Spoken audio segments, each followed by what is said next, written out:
It's California Edition. My name is Brad Pomerance. Jose Solorio is back. He is a nominee for a seat in the California State Senate, also the president of the Rancho Santiago Community College District. And as a result, I wanted to speak with you about an article I read. This was fascinating. A transfer-only Cal State system. Essentially, what this article is discussing is the possibility that because of economics and otherwise, the Cal State system may only be able to accept transfer students from California's 112 community colleges. What do you make of that? You know, it was an interesting article. I read it myself. I think the community colleges are doing a good job of holding more accountability on the students and the faculty and the rest of the team to have students transfer. But now we're having the issue of, are there enough spots at the CSU or the UC? And I think, you know, we went through a down economy. We haven't been able to grow the number of college spots, and we need to restore the cuts to the CSU and the UC, and we need to add more spots, because for me it does, you know, hurt me that there's going to be a lot of students, high school students, that would want to go to a CSU, but if they're only going to take spots for folks from community colleges, that really is a disservice to our students in California. It brings up so many different layers, because on the one hand, you know, when we were growing up, if you started at a community college, maybe something was off. You didn't do so well in high school. Those days are gone. Plenty of incredibly bright individuals start at community college for a variety of reasons. Closer to home, more economical. They want the smaller class sizes. They want a certificate. So on the one hand, the fact that we're seeing more transfers to Cal State it's a positive sign. But to think that the Cal States would only accept transfers, I mean, that just feels un-American, if you know what I'm saying. Yeah, you know, and I think, you know, many have a zero-sum mentality. We got to grow the pie. You know, I know, in looking at stats for California, we need about another million college degrees in our homes. And so we need to think beyond the current amount of seats in classrooms and really grow that at the CSU, UC, also in terms of just the talent pool for our companies in California and our nonprofits and our universities. We rely on these smart people that are at CSUs and UCs to power California, so we need more spots. And today we are taping at our bureau at Cal State Long Beach. And I recently interviewed the new president of Cal State Long Beach, and we were, I guess you could say, celebrating the fact that Cal State Long Beach is in the top 5 in applications in the nation. Wow. I mean, that includes UCLA, Berkeley, Harvard, Stanford. I mean, 85,000 applications from transfers and freshmen. Mind-boggling. Mind-boggling, but it does make our point. Yes, Cal State Long Beach is in a hot cycle, so we understand why this is happening. But if Cal State Long Beach is being so inundated with applications from both transfer and intended freshmen, we see there's an issue. No, there absolutely is. There are also some other related issues, like at the UC specifically, because we can get more money from out-of-state students or out-of-country students. Now they're taking a growing piece of how many spots are from folks from out of California. But could one argue that's a good thing because it creates kind of a diversity that we would want?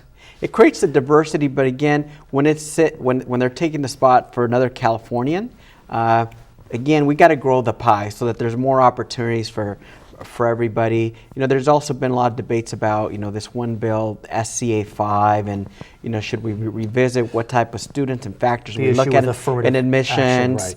And the real answer is just more spots for Californians, more spots overall, and affordability. That's why, too, I have been a big supporter of the middle class scholarship. That's going to reduce tuition rates over the next few years at CSU and UC by up to 40% for middle-class families, and that's a big deal. It's interesting you mentioned that. I was at a talk last night with an educator from the University of Oregon. He was very, very funny, well-spoken. Zhao Yang, I think was his name.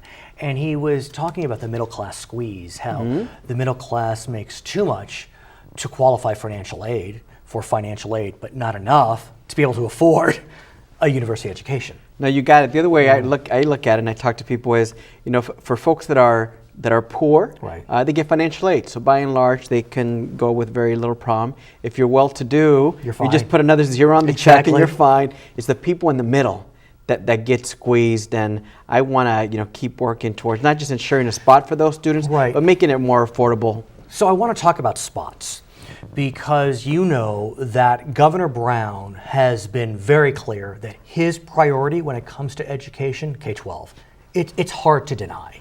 You look at where the Prop 30 money flows, K-12. You look at his budget proposals, K-12. When you look at restorations of funding from the cuts during the recession, K-12 is almost fully restored. The UC system is not. The CSU system is not. Community colleges, a little better, because it's kind of part of K-12, and that's a complicated conversation. Right. But, so is it time to refocus and say K-12 is fine, it's good.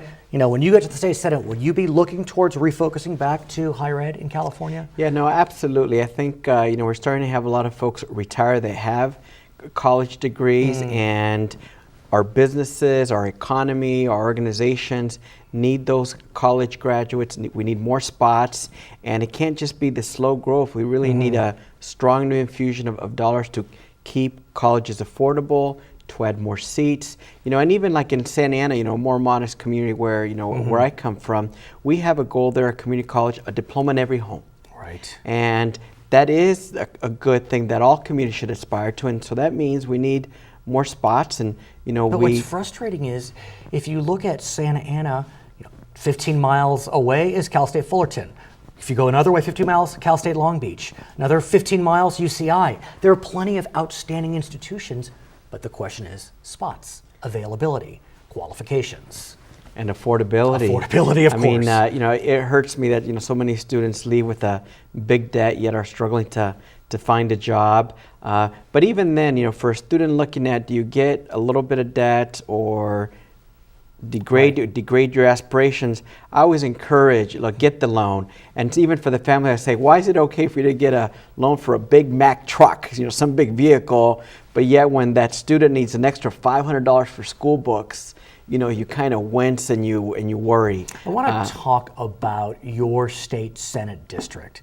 What a unique district, especially when we look at the new lines that were drawn by the Independent Commission, whose stated goal was to try to keep communities of interest together. And so I know part of their goal was to try to avoid crossing county lines, but in your instance, they had to. I mean, a state Senate district is almost 1 million people. And so presuming victory, you will represent significant portions of Long Beach and significant portions of North and Central Orange County. One could argue those are disparate communities. Is that a fair statement? Well, it is. I mean, we're going to represent about 100,000 people in Long Beach, so I'm proud of that. A lot of campuses, a lot of college students, but we share some commonalities. I mean, we also have on the Orange County side, Huntington Beach, Seal Beach, some of the coastal communities. Obviously, here in Long Beach, it's a beach town as well. We share the 405. Oh, no doubt. And so, so protecting commuters, especially from things like the high occupancy toll lane that they're thinking about. We also have some shared wetlands, like the Los Cerritos wetlands that's along PCH, on both the Orange County and the Long Beach side. I'm looking forward to representing what I say the OC and the LBC. But you think about the communities you mentioned, Long Beach, Huntington Beach.